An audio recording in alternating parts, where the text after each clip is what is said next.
vais maintenant passer à la dernière table ronde de la matinée, donc sur la phase chantier en milieu occupé, en appelant Xavier Martel, Éric Vernat et Sami Naït à me rejoindre pour faire part de leur retour d'expérience, chacun dans son domaine, donc avec une maîtrise d'ouvrage, une maîtrise d'œuvre et une entreprise. Voilà.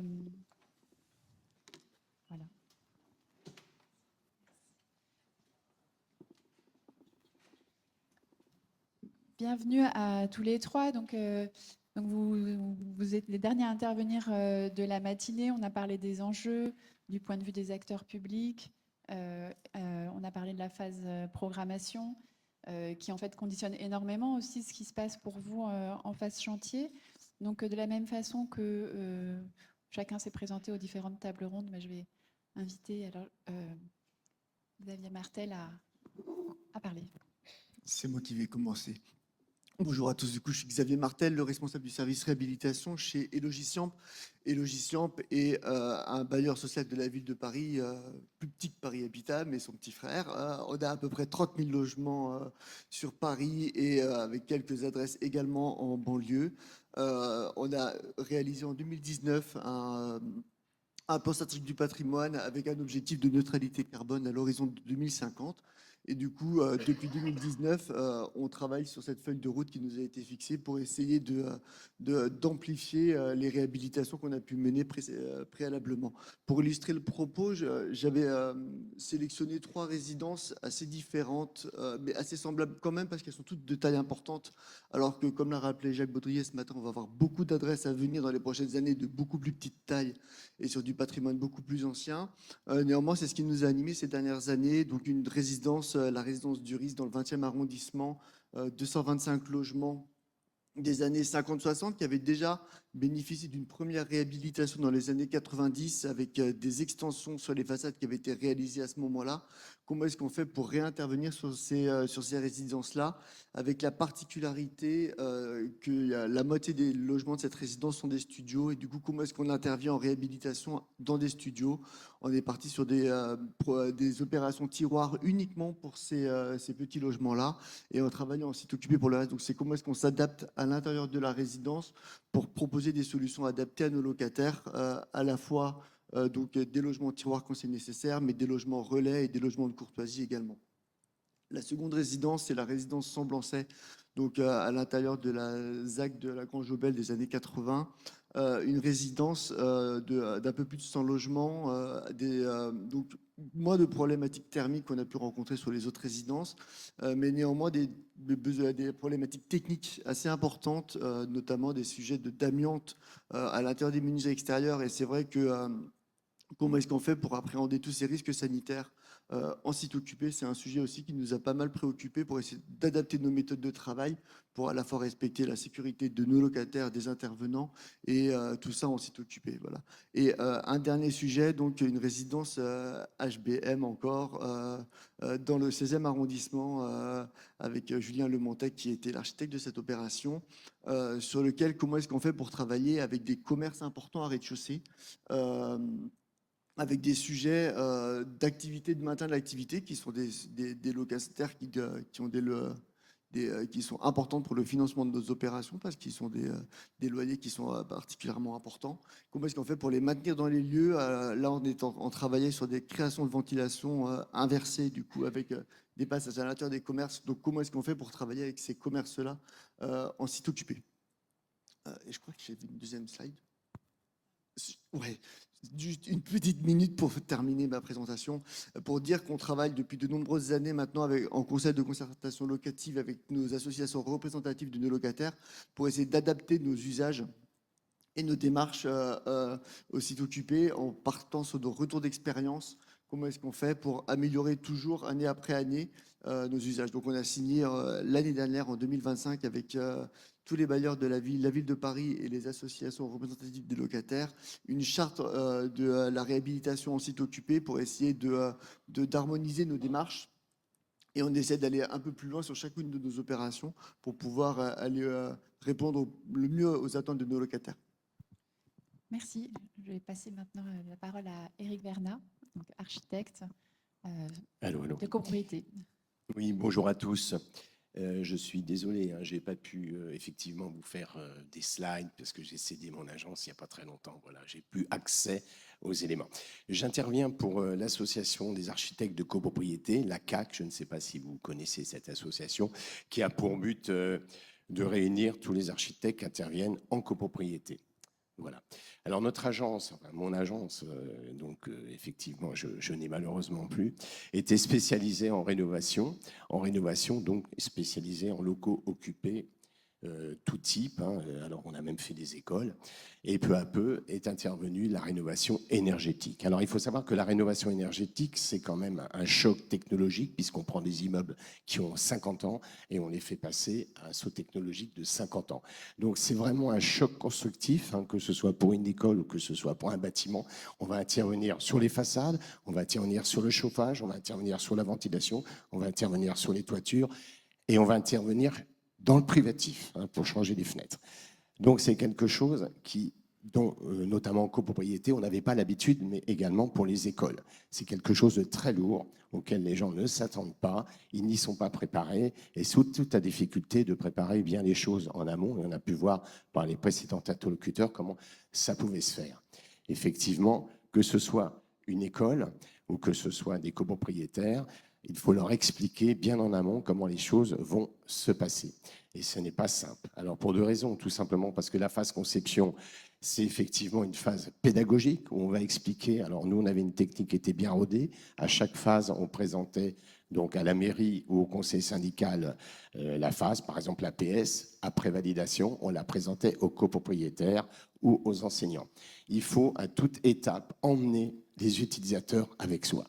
Il ne faut pas les laisser tomber. C'est M. Lavoué qui disait il ne faut pas que ce soit le projet des architectes, il faut que ce soit le projet des copropriétaires. Il faut qu'ils soient d'accord. Il n'y a rien de pire que lorsqu'on vote les travaux, ils ne sont pas votés quand on a fait tout un travail d'1 an. C'est une catastrophe. Alors, un petit mot sur les copropriétés. Comment ça fonctionne une copropriété? Parce que c'est vrai qu'on ne sait toujours pas. Ce n'est pas toujours évident de savoir comment ça fonctionne. Quelqu'un me demandait, mais qui commande dans une copropriété? Une copropriété, c'est une démocratie. C'est une démocratie qui vote. Alors c'est très important parce que même si vous avez un président, je ne ferai pas de parallèle avec autre chose, ça peut ne pas être voté. C'est très important de le dire. Donc vous avez un président du conseil syndical, donc un rôle de représentation et de transmission. Vous avez un conseil syndical qui est un peu le conseil des ministres, et puis vous avez le syndicat. Et c'est le syndicat qui est souverain. Il est souverain. C'est lui qui décide en AG. On ne peut pas décider autrement qu'en assemblée générale. Et pour suivre tout ça, bien évidemment, puisque ça ne laisse pas des sachants, ils prennent un syndic qui est mandaté. Bon, il faut savoir que, toujours dans ces phases de préparation, il n'est pas toujours simple de savoir effectivement qui prend les décisions, si c'est le syndic ou si c'est le conseil syndical. Deux choses séparent également les écoles des copropriétés. Évidemment, un maire, des élus, des services techniques savent ce qu'est un architecte, savent ce qu'est un bureau d'études, savent ce qu'est un contrôleur, etc. Ils sont au courant de tout ça. Il faut savoir qu'en copropriété, ils ne savent absolument pas. C'est des maîtres d'ouvrage occasionnels. Ils ont eu vaguement des ravalements, des étanchéités à gauche, à droite, des changements de fenêtres, mais ils ne savent pas ce que c'est. Donc il faut un petit peu leur apprendre que ça va être quelque chose de lourd, tant en conception qu'en chantier. Le chantier, c'est un choc, c'est-à-dire il y a toute une infrastructure qui arrive et qui se met en place et qui intervient. Il faut déplacer des voitures, il faut créer des zones pour les entreprises, des cantonnements, il y a des pots de peinture qui sont oubliés, etc. C'est quelque chose qui n'est pas évident à gérer. Je pense d'ailleurs que notre entrepreneur nous en dira un mot tout à l'heure. Donc tout ça doit bien être vu en amont. Je terminerai par quelque chose qui est arrivé il y a quelques années et qui a un petit peu phagocyté tout ce travail, c'est les financements. Parce que les financements deviennent prépondérants, même en école. La dernière école qu'on a fait, on nous a dit, si on ne démarre pas avant janvier, on n'a pas les financements. Alors c'est drôle parce qu'il faut à la fois tout expliquer, mais à la fois on a 3 mois pour faire le projet. Et c'est comme ça, c'est pas autrement. Les copropriétés, on l'avoue avec Urbanis, monsieur Lavoué, il y a tout un travail en amont, effectivement, pour savoir finalement quel va être le reste à charge pour chacun. Et ce travail en amont, il se fait en parallèle de l'avant-projet sommaire, du projet, du pro, jusqu'au devis. Et c'est à l'Assemblée générale que les gens vont voter, malheureusement, non pas un projet, mais un reste à charge. Donc, cet aspect des financements, malheureusement, a tendance à phagocyter un petit peu, on n'avait pas ça avant, à phagocyter toute cette phase d'explication du projet, de connaissance aussi, de respect des uns des autres, de la compréhension de ce qu'est un architecte, de ce qu'il peut faire, de ce qu'il amène, de ce qu'est un maître d'ouvrage. Tout ça, on a plus de mal, plus de difficultés à le faire passer, sauf bien évidemment quand on a des accompagnateurs comme des opérateurs comme Urbanis. Il y en a d'autres, il y a Solia, il y a Soreca, etc., qui eux vont prendre des choses très en amont et vont expliquer tout ça pour amener les copropriétaires à voter, puisque le but, effectivement, c'est qu'ils rénovent leurs biens dans le cadre d'une zone de sauvegarde. Une dernière chose aussi qui n'est pas neutre, c'est le temps. Tout ça est long, notamment en copropriété. Donc, ça veut dire aussi souvent des changements d'interlocuteurs, des changements de contexte économique. Et on a beau tout faire, on a beau financer à l'extrême chaque copropriétaire, la vie, les actualités font que peut-être ce ne sera pas voté. Merci. Sami Naït. Bonjour à tous, donc je me présente, Sami Naït, Société Réhabile. Je remercie du coup M. Martel et M. Verna pour leur intervention. Maintenant, je vais passer au niveau du coup de l'entreprise. Donc ça va être très terre à terre comme intervention. Je vais vous expliquer un petit peu nos problématiques sur chantier. Le truc principal, c'est qu'on arrive du coup chez les gens. On va intervenir chez tout le monde, que ce soit le lot ventilation notamment. On va faire des percements, où on va enlever des choses très compliquées. Vous avez la partie aussi chauffage, sur laquelle on va devoir maintenir la chaleur ou l'eau chaude sanitaire pendant les travaux. Et vous allez avoir tout ce qui est nuisances sonores, poussière, etc. pendant le chantier. Et ça, on doit faire attention à tout ça. Donc la partie technique en soi, il n'y a pas de sujet. La plupart des entreprises et des maîtres d'œuvre qui interviennent en copropriété sont habitués à le faire, on le fait, on en a fait plein. Mais c'est plutôt cette histoire de cohabitation. Donc cohabitation entre nous et du coup ces gens qui deviennent... on rentre dans leur espace personnel et du coup il faut apprendre à vivre ensemble comme une coloc, hein, on va dire. Ça commence dès les votes. Donc dès les votes en AG, vous allez avoir différentes copropriétés. Donc vous savez en amont à qui vous avez affaire, dans le sens où une copro qui a voté à 100% les travaux et une qui a voté à 51%, déjà vous savez que vous n'allez pas dans le même endroit. Vous savez que vous ne devez pas vous préparer de la même manière. Ensuite, vous avez des copropriétés où vous avez simplement que des propriétaires occupants. Donc là, tout le monde a été souvent motivé pour le faire. Et d'autres où vous vous retrouvez à avoir la moitié qui est en propriétaire bailleur, qui eux sont à Paris, donc vont louer dans tous les cas, vous savez, hein, les demandes de logement, voilà. Mais qui savent qu'ils vont louer, qui ne voulaient pas forcément voter ces travaux. Vous devez avoir aussi des locataires en face, ce n'est pas les mêmes interlocuteurs. Il y a plein de choses, parce que quand vous prenez du coup rendez-vous par exemple chez les gens pour travailler chez eux, il faut qu'ils prennent une demi-journée de congé, peut-être une entière.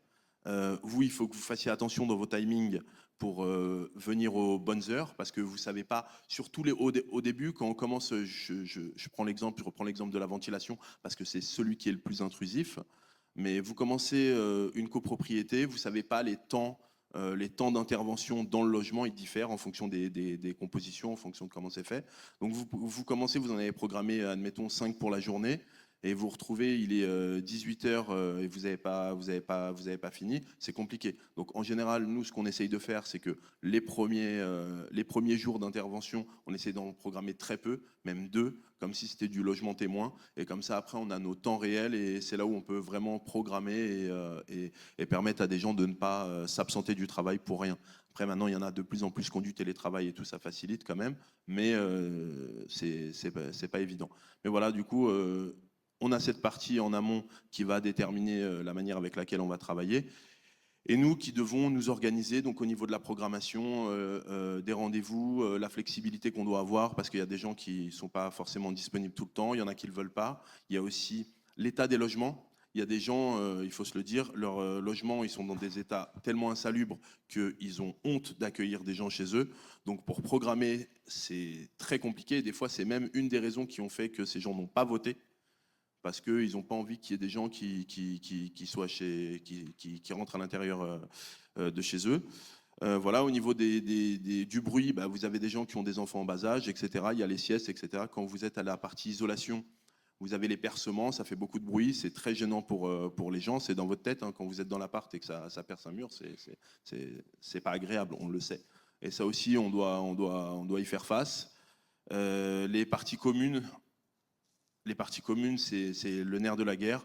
Le soir, obligé de faire comment dire, des travaux de nettoyage tous les jours, parce que les gens, ils vous louperont pas. Ils ont raison, mais des fois, ils sont un peu durs parce qu'ils ne sont pas dans la réalité du chantier. Quand vos gars, ils doivent finir un truc précis et que c'est la fin de leur travail, ben, en fait, la partie nettoyage qu'ils doivent faire, bah, eux, ils sont à ce moment-là, ils sont pas censés, ils ont une vie de famille en fait. C'est pas que des ouvriers de chantier, c'est des gens qui ont une vie, une vraie vie et qui doivent derrière, qui doivent rentrer chez eux. Donc ça, c'est très délicat et c'est à prendre en compte. Donc nous, en général, on essaye toujours, c'est 45 minutes avant la fin de journée, on arrête tout. Si c'est possible, si on n'est pas bloqué sur un truc, évidemment, et on se met sur la partie, sur la partie nettoyage parce qu'on sait que c'est ce qui va être visé. En général, les copropriétés, la partie délicate, c'est début, fin de chantier, mais le début plus dur, parce que on va dire qu'une fois que quand vous êtes sur une copropriété où il y a plusieurs immeubles, quand vous avez fini le premier, bah, les autres vous accueillent avec plaisir parce qu'ils ont vu le résultat, ils voient leur bâtiment qui était souvent pas très joli, ils voient le nouveau, ils se disent bon en fait c'est pas mal ce qu'ils font, c'est pas si bête ce qu'on a décidé de faire. Donc plus on arrive, si ça se passe bien dès le démarrage, la suite en général elle est simple. Donc il y a vraiment une communication à faire.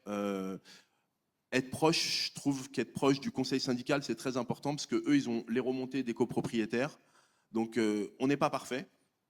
Mais si on a les retours, on sait où on se situe. Nous, ça nous permet nous-mêmes de recentrer les équipes s'il y a un souci, etc. Ça peut exister. C'est du travail en milieu occupé, c'est pas parfait. Mais le but, c'est que du coup, il n'y ait pas cette rupture et que ça soit tout le temps fluide et qu'ils voient qu'on est impliqué dans notre volonté de faire au mieux chez eux, quoi.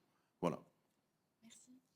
Je vais revenir à vous, Xavier Martel. Vous avez posé les enjeux de ces 3 réhabilitations. Pour ce qui est des solutions, qu'est-ce que vous avez pu mettre en place? Peut-être. Merci. Les solutions techniques, effectivement, on les a évoquées rapidement ce matin, que ce soit l'isolation thermique, le remplacement des menuiseries extérieures. On essaie de travailler sur des procédés qui fonctionnent bien techniquement, sur lesquels on a des retours d'expérience qui sont bons. Le système de ventilation, effectivement, a été notamment dans les immeubles HBM des choses à mettre en place qui ont été assez compliquées, mais qui fonctionnent bien. Et maintenant, sur les retours d'expérience qu'on a, on sait aussi que ça nous permet on y va plus sereinement présenter ces projets-là à nos amicales de locataires en leur disant mais ça a été compliqué, mais 5 ans après, c'est plus du tout un sujet, la discussion qu'on a pu avoir. Donc voilà, du retour d'expérience, des projets qui fonctionnent bien et après des équipements techniques, on cherche toujours vraiment à s'améliorer, à apporter à essayer de continuer d'innover, de trouver des solutions. Enfin, c'est vrai qu'on essaye intellectuellement là, de travailler de plus en plus sur les systèmes de réemploi. Comment est-ce qu'on fait pour réemployer nos équipements sanitaires en site occupé, donc en circuit court, en les faisant pas sortir de la résidence. Voilà, on a des différentes, on a réussi à le faire pour des équipements sanitaires, on arrive à le faire sur des portes palières également dans le cadre de immeubles un peu anciens qui ont des choses patrimoniales assez importantes. Voilà, donc on essaie vraiment d'apporter des réponses techniques qui soient à la fois adaptées à la résidence sur laquelle on travaille. On fait systématiquement du sur-mesure. On n'est pas sur des choses qui sont généralisables et sur un programme de travaux qui est défini initialement et puis après qui est déroulé. Et après des choses sur lesquelles on a des retours d'expérience aussi qui sont importants pour pouvoir avoir des choses qui soient pérennes parce qu'on investit sur... là, on a des plans de financement qui sont avec des prêts à 25-30 ans. Du coup, il ne faut pas qu'on ait non plus à revenir avant la fin de ces emprunts-là si on veut avoir un déséquilibre financier qui tourne bien chez nous. Ça veut dire que ces retours d'expérience, vous les intégrez au marché, enfin, vous en tenez compte dans l'élaboration de vos marchés et vous sélectionnez les entreprises sur les critères que vous avez pu définir à partir de vos retours d'expérience? Absolument. On a des organes internes de comité de retour d'expérience sur lequel on vient balayer a posteriori ce qui a bien fonctionné, ce qui a mal fonctionné sur des résidences pour pouvoir identifier quels sont les points sur lesquels on peut appuyer, les points sur lesquels il faut qu'on stoppe.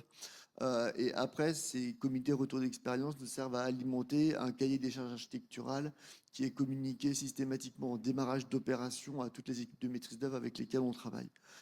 Il évolue année après année en fonction des retours d'expérience qu'on a et on essaie de faire évoluer également pendant toute la phase d'étude pour avoir la dernière mouture au moment où on lance l'appel d'offres travaux avec les choses les plus récentes possibles. Après, il y a la partie appel d'offres travaux, ça affiche un petit peu le projet, mais on continue de réfléchir encore en phase réalisation si on peut encore faire évoluer. J'ai en tête des expériences sur lesquelles on a été amené. Au moment de la guerre en Ukraine, on avait décidé de rester sur une chaufferie collective gaz parce qu'elle était assez récente. Et on a décidé de passer sur du réseau de chaleur en phase préparation de chantier. Donc vraiment essayer d'aller au plus près de l'actualité pour essayer toujours de satisfaire au mieux parce qu'on est encore sur des investissements à long terme. Et du coup, il faut vraiment qu'on parte sur des durées longues. Merci. Je vais poser peut-être la même question à vous, Eric. C'est-à-dire quel rapport avec comment vos retours d'expérience vous servent peut-être à échanger avec les copropriétaires, les syndics pour leur faire les bons choix en fait sur voilà. Alors, oui, tout à fait. Il y a une chose qui est importante, c'est qu'effectivement, quand la copropriété est accompagnée en amont par un opérateur qui va s'occuper des financements, mais qui va être aussi comme un assistant à maître d'ouvrage, les choses se passent mieux parce que cet opérateur va mettre en place une structure de contact sur la copropriété et cette structure va amener jusqu'à la fin du chantier à permettre au chantier d'être plus fluide.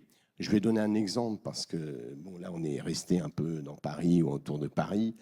Nous, on est intervenu à Sevran. À Sevran, on a les problèmes de drogue. Mais quand j'ai les problèmes de drogue, c'est pas parce qu'on va acheter de la drogue, mais c'est tout simplement parce que tous les matins, sous l'échafaudage, on trouve des aiguilles, hein, des seringues. Voilà, hein, c'est ça. C'est parce qu'on a des problèmes avec des gars qui sont dans les entrées. Et on voit bien qu'ils ont des flingues. Bon, je veux dire, c'est là où effectivement un opérateur, un conseil syndical qui connaît les lieux, hein, va amener beaucoup de fluidité parce que c'est des chantiers qui sont réellement délicats, compliqués, difficiles. Voilà. Donc l'entente entre la copropriété, le maître d'œuvre et éventuellement l'assistant maître d'ouvrage est absolument essentielle. Voilà. Hein. Et effectivement, cette entente va permettre en amont aussi de faire passer des messages sur les techniques. Effectivement, vous avez parlé du chauffage. Le chauffage, ces 3 dernières années, on a complètement changé. Hein. Alors, on a arrêté le fioul, on est passé au gaz, et puis du gaz, maintenant, on passe à... On ne sait pas trop à quoi d'ailleurs. Hein. C'est un questionnement, c'est-à-dire qu'on a quand même des interventions sur du très long terme, mais on est quasiment à suivre l'actualité pour savoir quelle énergie on va utiliser. Je veux dire, c'est quand même nouveau, ça n'existait pas avant. Hein. Et les copropriétaires sont informés, les usagers sont informés, hein, qu'ils soient locataires ou copropriétaires, ils savent quel est le coût des choses. Donc effectivement, il faut être très actif et aller injecter des techniques, mais ce n'est pas toujours simple parce que tout ça, si c'est financé en plus, ben c'est lourd, il faut demander des financements, il faut les obtenir, etc. Donc c'est ce que je disais tout à l'heure sur les financements qui ramènent une couche compliquée et qui n'est pas simple. Alors, une autre couche qui est arrivée quand même aussi, c'est la réutilisation des matériaux. Hein, voilà. Alors c'est très à la mode, tout ça c'est très bien, mais souvent on est confronté à des délais très courts. Voilà. Et ça, on ne peut pas le nier, on ne peut pas le cacher. Voilà. En ce qui concerne, pour revenir aux techniques, effectivement, les techniques, elles sont en général liées au calcul thermique. Hein, ce sont des bâtiments sur lesquels on va faire un calcul thermique très précis sur les plans, sur le nombre de fenêtres à remplacer, etc. Et c'est le calcul thermique qui va nous dire vers quel degré thermique on va aller et quelle subvention on va avoir. C'est greffé récemment là-dessus, tiens, c'est de l'actualité ça, la chaleur d'été. La chaleur d'été s'est greffée récemment, où l'État a constaté qu'effectivement, dans les subventions, la chaleur d'été était pour quasiment rien. L'essentiel des subventions, MaPrimeRénov', vont effectivement sur le changement du chauffage. Les rénovations globales étant aussi assez rares, de l'ordre de 17%. Donc il a tapé du poing sur la table, pourquoi pas, on va voir ce que ça va donner. Mais effectivement, la chaleur d'été doit être prise en compte dès le départ. Alors la chaleur d'été, c'est pas simple, surtout sur Paris où on a les ABF, mais on ne va pas évoquer le problème des ABF. Est-ce qu'on peut mettre des pas des stores ban, de quelle couleur, etc. Et j'en passe. Tout ça, on l'injecte dans les futurs projets. Et je dirais que ce soit les maîtres d'ouvrage, des architectes, des bureaux d'études, on est tous dans les dernières techniques qu'on peut mettre en place parce qu'on sait qu'on va construire pour 20 ans, pour 30 ans, et même pour 50 ans, puisque les bâtiments sur lesquels on intervient, ils sont de 70, donc ils ont tenu 50 ans. Mais ils vont être beaucoup plus sophistiqués qu'avant. Merci. Samy, si vous pouvez aussi réagir à, voilà, la question des relations en fait, entre professionnels, maîtrise d'ouvrage, maîtrise d'œuvre, pardon. Vous avez travaillé avant aussi avec les bailleurs, je crois que... Oui, en fait, j'ai commencé la rénovation énergétique, je l'ai commencé il y a à peu près 17 ans. J'ai commencé avec les bailleurs sociaux, du coup, parce que c'est les premiers à avoir mis du coup, le doigt dans l'engrenage et à avoir commencé à rénover leur parc entier. Et c'était plus simple parce qu'il y avait un seul interlocuteur, du coup, et les habitants, en réalité, ils étaient moins impliqués parce qu'ils n'étaient pas propriétaires du logement. Et depuis 10 ans, j'ai commencé la copropriété. Et du coup, ça a été une belle surprise parce qu'on a été face à des acteurs totalement différents, alors que c'est le même travail, mais ce n'est pas le même métier en réalité. On a commencé au début, on avait, dans les premiers temps, on gardait notre étiquette d'entreprise, à rester dans notre coin, faire nos travaux et ne pas s'impliquer politiquement dans la copropriété et laisser tout sur le maître d'œuvre. Pas possible. On est obligé de faire équipe et d'anticiper tout. On ne peut pas attendre qu'il y ait des problèmes qui arrivent pour essayer d'éteindre les incendies. Il faut participer, il faut faire participer. Je dis toujours, le conseil syndical, c'est nos meilleurs alliés. S'ils sont avec nous, s'ils voient en fait au quotidien notre implication et notre sincérité dans notre travail, eh ben, c'est eux qui vont être les premiers à nous défendre face aux copropriétaires et pour pas qu'il y ait quelque chose qui s'embrase. Parce que ça peut aller très vite dans un sens ou dans l'autre. C'est-à-dire que si le conseil syndical partage notre travail au quotidien et montre comme quoi on fait un travail vraiment exceptionnel et qu'on est attentif à tous les détails qui peuvent améliorer la vie des habitants, ils vont directement apaiser toute la copropriété. Et à contrario, évidemment, si vous avez un souci dans une copropriété, alors là, c'est le gossip. Et du coup, ça s'embrase. Et là, ça peut être. Tout va devenir plus compliqué, en fait. Chaque phase va être questionnée. Vous allez être remis en question sur vos compétences, etc. Donc, vous pouvez être le meilleur du monde, c'est ce qui se passera. Donc, maintenant, c'est simple, c'est dès le début, le conseil syndical avec nous, le maître d'œuvre avec nous. Et nous, on fait remonter tout ce qu'il y a au quotidien. Et comme ça, honnêtement, il n'y a aucun souci. Et même sur des copropriétés de 200, 300 logements, on a toujours, il y a un relou dans la copro, c'est normal. Mais grosso modo, on s'en sort très très bien parce qu'on on cadre et on anticipe. On est en contrôle en fait sur les copropriétés. Ça évite du coup faire partir quoi que ce soit.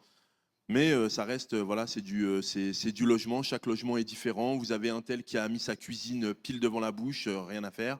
L'autre qui a mis sa hotte, voilà. Pareil, il faut s'adapter. Il y a l'autre qui, sur son balcon, a mis son carrelage alors qu'il faut mettre un revêtement d'étanchéité et il faut lui déposer son carrelage. Bon, vous avez toutes ces petites problématiques à gérer qui sont individuelles. Et pareil, c'est de la communication. C'est venu, en gros, c'est venu en amont. Plus il y a eu une communication en amont, mieux c'est fait. Après, il y a des choses juste pour repartir, des améliorations qui ont été faites avec l'expérience. On a eu quelques surprises sur, par exemple, des conduits de ventilation. Pourquoi? Parce qu'à l'échelle de la conception, il est quasiment impossible de faire des tâches supplémentaires, telles que faire des inspections caméra des conduits. Ce n'est pas toujours possible.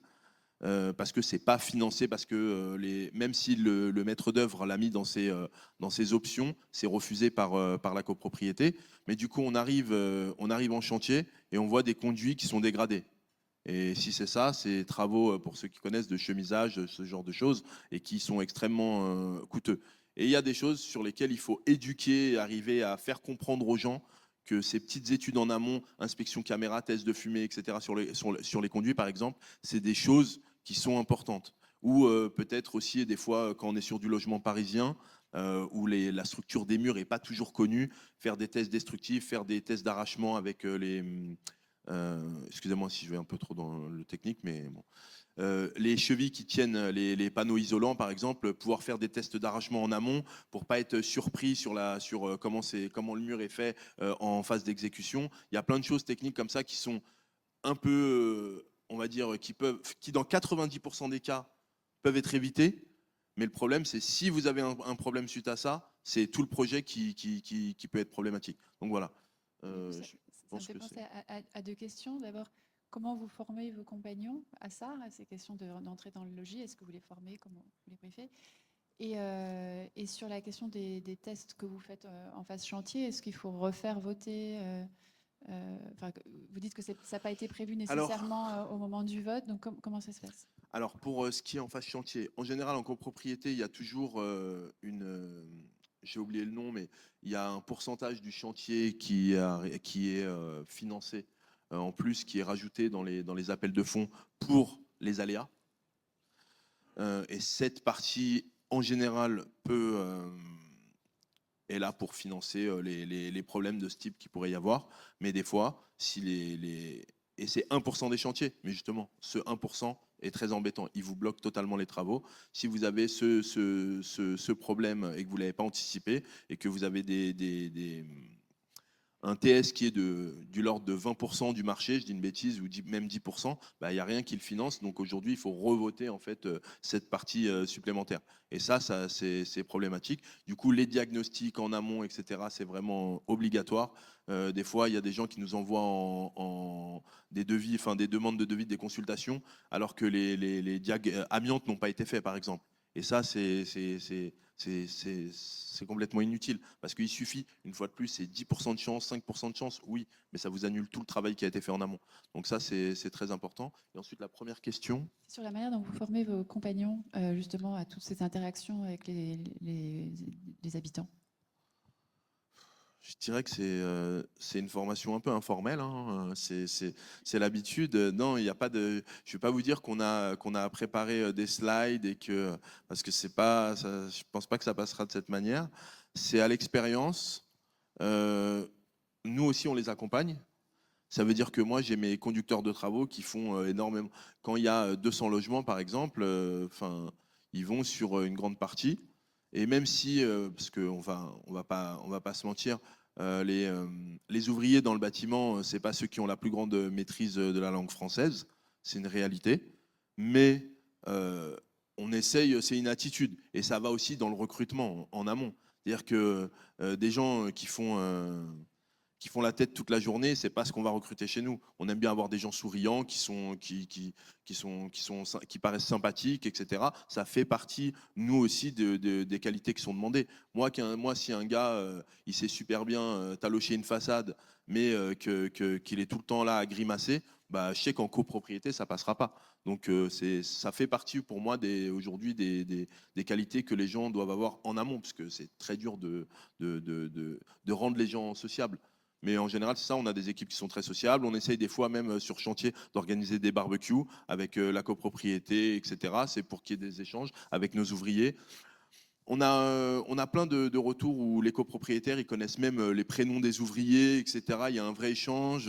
En plus, nos gars, ils sont très cool. C'est-à-dire que des fois, les gens, la petite dame qui avait un problème dans son appart, sur un petit truc à visser, elle avait personne pour lui faire depuis, bah, nos gars, ils vont prendre 10 minutes pour aller, pour lui visser, etc. Et c'est toujours agréable. Il y a des bons retours sur ça. Et ça fait partie de ce petit mélange durant les travaux. Voilà. Merci. Bah, du coup, ça me fait rebondir sur une question pour Xavier Martel. Pendant nos échanges préalables pour préparer cette table ronde, vous aviez soulevé le fait que de plus en plus de travaux devaient se faire en isolation par l'intérieur, que c'était un sujet montant. Effectivement. Ouais. Et donc, le fait de rentrer chez les gens. Exactement. C'est vrai qu'il y a des travaux qui sont plus ou moins intrusifs. On a parlé de la ventilation tout à l'heure, mais il y a un sujet qu'on voit venir. On est encore au début. Là, on commence à attribuer les premiers marchés dans ce sens-là. D'abord, les logements, les bâtiments des années 90.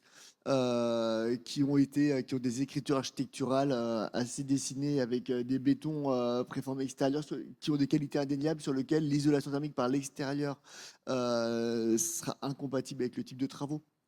Avec le type d'architecture d'origine, pardon. Et du coup, l'isolation thermique par l'intérieur peut être nécessaire dans ce cadre de bâtiment-là.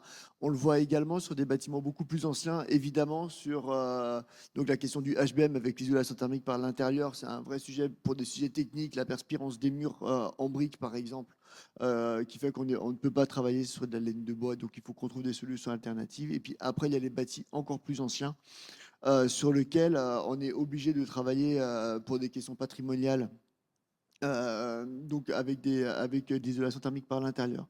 Et ce type de travaux en site occupé nécessite des logements, donc des logements relais, des logements de courtoisie. Et je pense qu'on est aussi à l'aube de. Enfin, je pense on a un manque de techniques courantes existantes sur cette partie-là particulièrement, qui, à mon avis, on devrait avoir des solutions techniques plus adaptées, plus rapides en termes de pose que ce qu'aujourd'hui on nous propose sur le marché. Donc, on est en train de regarder ça. Et le dernier point sur l'isolation thermique par l'intérieur, ça concerne les DPE qui sont maintenant faits au logement et qui sont plus faits maintenant à la surface. Ce qui fait qu'on peut avoir des bâtiments coques sur lesquels on a des DPE moyens qui sont en D et avec un certain nombre de logements qui sont en E et qui, à terme, ne seront plus relouables pour les propriétaires. Et du coup, il faut qu'on soit capable aussi maintenant de travailler non seulement en réfléchissant complètement au bâtiment de manière générale, mais logement par logement pour essayer d'identifier quels sont les logements. Il peut y avoir juste des logements du dernier étage ou du premier étage qu'on devra isoler par l'intérieur, alors que le reste pourra être traité sans isolation. D'accord, merci. Donc ça, ce sont des réflexions que vous avez en interne à Elogissian ou que vous avez aussi avec des acteurs extérieurs. Quand vous dites qu'il va falloir développer des solutions techniques, comment vous voulez développer ces solutions techniques? Alors, on a la chance de ne pas être tout à fait seul dans notre coin. La ville de Paris, d'abord, anime des séminaires de réflexion pour essayer de travailler, essayer d'apporter des solutions ensemble. Après, on réfléchit beaucoup avec les maîtrises d'œuvre qui répondent sur nos projets et on attend de leur part vraiment d'être force de proposition, innovant, d'aller nous proposer des solutions adaptées aux problématiques qui sont rencontrées sur nos projets. Et après, ce sont les maîtrises d'œuvre qui nous proposent des éléments. L'entreprise également, souvent on avait vu le cas d'entreprise qui a en face chantier nous proposait des solutions alternatives qui pouvaient être pertinentes par rapport à ce qui avait été anticipé. Et après, on bénéficie de nos retours d'expérience pour pouvoir les faire partager après aux différents bailleurs sociaux dans le cadre de clubs de partage qu'on peut avoir comme ce matin par exemple. Merci. Eric, qu'est-ce que vous pouvez nous dire sur les différentes typologies architecturales et sur la manière d'intervenir du coup Oui, j'y pensais justement quand vous parliez. Oui, effectivement, on s'est attaqué au plus facile en faisant les immeubles des années 70, hein, c'est clair, en faisant les écoles des années 70 orientées est-ouest, c'était assez simple. Mais c'est vrai que quand on commence à rentrer dans une ville comme Paris, où il y a des typologies de bâtiments extrêmement variées, hein, on a parlé effectivement des immeubles en périphérie, là, en briques rouges, hein, voilà. Mais pas que. Il faut savoir qu'une majorité de bâtis sont en plâtre, hein, puisque à un moment donné, c'est Louis XIV, je crois, qui a imposé le plâtre parce qu'il y avait eu des incendies, donc il a fait ça pour protéger le bâti. On a des arrondissements complets qui sont en plâtre. On a des arrondissements complets qui sont, notamment dans l'Est, qui sont des immeubles d'investissement 1890, 1910, hein, faubouriens, hein, voilà. Et puis, on va avoir les immeubles du 18e, île Saint-Louis, notamment en pierre. On a également les années 30. Hein. Les années 30, c'est une typologie d'immeubles qui sont des immeubles qui montent très haut, qui étaient des immeubles d'investisseurs. Donc, on faisait des petits logements et on les montait très haut pour rentabiliser. Alors, c'est des immeubles qui sont à la fois très attachants, mais qui sont aussi pas toujours bien construits. Il n'y a pas de gaine, etc. Donc, c'est vrai que quand on commence à rentrer plus dans le détail de l'analyse thermique d'un bâtiment, alors, tout côté DPE, c'est assez simple, hein, et encore. Bon, on peut dire que c'est assez simple, on a un résultat. Mais pour obtenir un autre résultat, il faut avoir une approche, effectivement, qui est un peu plus pragmatique et pas se dire on va avoir du A ou du B. Hein. On va peut-être avoir du C ou du D, mais au moins, on va bien ventiler ces bâtiments. Parce qu'effectivement, s'il y a quelque chose qui est important dans tous les bâtiments parisiens, c'est la ventilation. Si vous bloquez les façades par des produits étanches, vous bousillez complètement vos bâtiments. Et la ventilation, c'est un vrai souci, effectivement, comme tu disais, hein. On rentre chez les gens pour traiter la ventilation, il faut retrouver des gaines, etc. C'est pas simple. Donc c'est vraiment un travail de chirurgie, hein, ces bâtiments. Et on est au début, on est au tout début, et comme vous le disiez, on manque d'isolants. Alors il y a des isolants aérogènes, il y a des isolants sous vide, mais ça vaut très très cher, hein. On n'en est qu'au prélude de tout ça. Donc bon, on va voir comment ça va évoluer. Là-dessus, c'est greffé, alors encore des choses, bon, très récemment, les balcons, hein, voilà, avec la question des Jeux Olympiques. Combien on va pouvoir mettre de personnes sur un balcon d'un immeuble haussmannien? Est-ce qu'il ne va pas s'effondrer? Vous voyez? Non, mais ça, c'est arrivé chez nous à la compagnie, hein. Voilà, on nous demandait de nous engager sur les balcons, mais ce n'est pas possible, hein. Bon, maintenant, les balcons, que ce soit sur l'haussmannien, mais même sur les années 70, hein, les balcons qui font, les dalles en béton qui font 8-10 cm sont plus du tout d'actualité. Mais commencer à expertiser des balcons, les radiographier, etc., les renforcer, vous faites fuir tout le monde, hein, tous les copropriétaires sont, il n'y a plus personne en face de vous, hein. Donc vraiment, il faut réellement des professionnels qui interviennent, qui soient parfaitement au courant de tout ça, hein. Il ne faut vraiment pas bricoler, il faut en amont avoir des opérateurs qui connaissent tous ces enjeux, hein. Alors je vais reparler aussi de ce qui s'est greffé, c'est les immeubles IMH. Vous savez qu'il y a eu l'incendie à Londres, hein, et que ça a fait peur à tout le monde. Donc on a créé une race d'immeubles IMH où on n'a plus le droit de mettre du bois, hein, par exemple. Voilà, hein. Ça aussi, c'est de nouveau une nouvelle contrainte. Mais c'est vrai que toutes ces contraintes, quand on les expose aux copropriétaires, parce qu'on veut bien faire les choses, on veut faire de la pédagogie, eh bien, ils ne sont plus là, hein. Ils ne s'imaginaient pas que c'était ça, refaire un bâtiment en 50 ans. Mais oui, c'est ça. C'est très complexe. Il faut des gens qui savent le faire. Mais l'enjeu, vraiment, le faut, hein, parce que finalement, on va transformer des bâtiments pour en faire des bâtiments actuels. Merci Eric. Je tiens à rappeler que ce cycle réhabilité, il commence aujourd'hui par donc, cette conférence. Au deuxième semestre, on aura des petits déjeuners techniques et on va aborder des questions techniques. Il y en aura 3. Les thèmes ne sont pas complètement encore définis, mais sans doute on parlera ventilation, problématique de ventilation. Et j'imagine aussi que selon les typologies d'immeubles, l'intervention en site occupé se fait de façon très différente. On aura peut-être 1 minute, si vous voulez, pour y répondre, parce qu'après, sinon, je pense qu'on a déjà dépassé.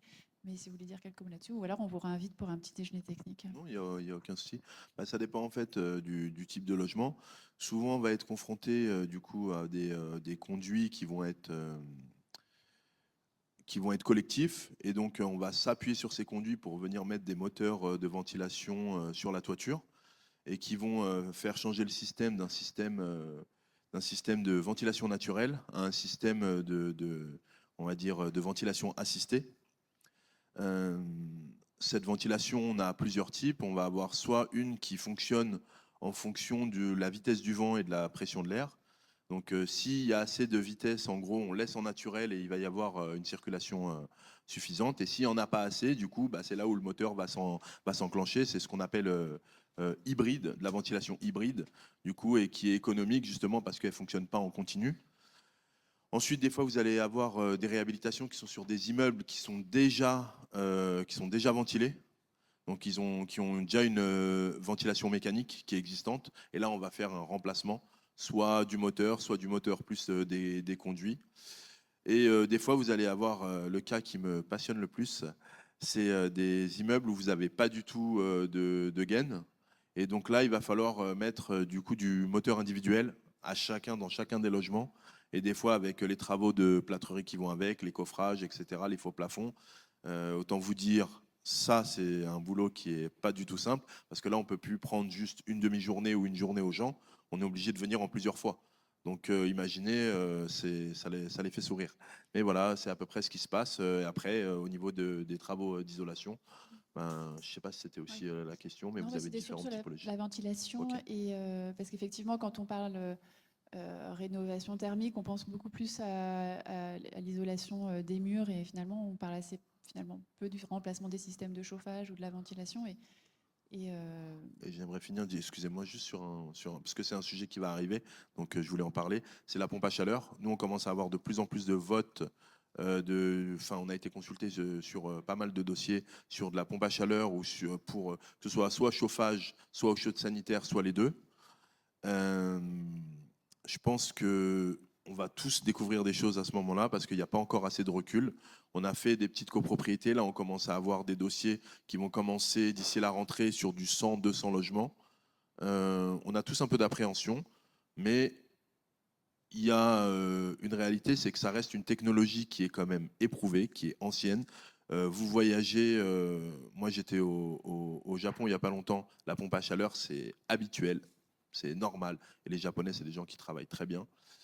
Euh, mais je pense que ça va être un vrai sujet parce qu'il va y avoir du coup les robinets thermostatiques chez les gens aussi, les pompes à chaleur, c'est le chauffage, c'est la douche, c'est des trucs très basiques mais qui font peur à tout le monde. Mais ça va être un vrai sujet, je pense, pour les prochains mois. Merci beaucoup. Il est 1h moins le quart, donc on ne va pas avoir le temps de prendre des questions, mais on a un temps d'échange pendant le déjeuner. Merci beaucoup à vous trois.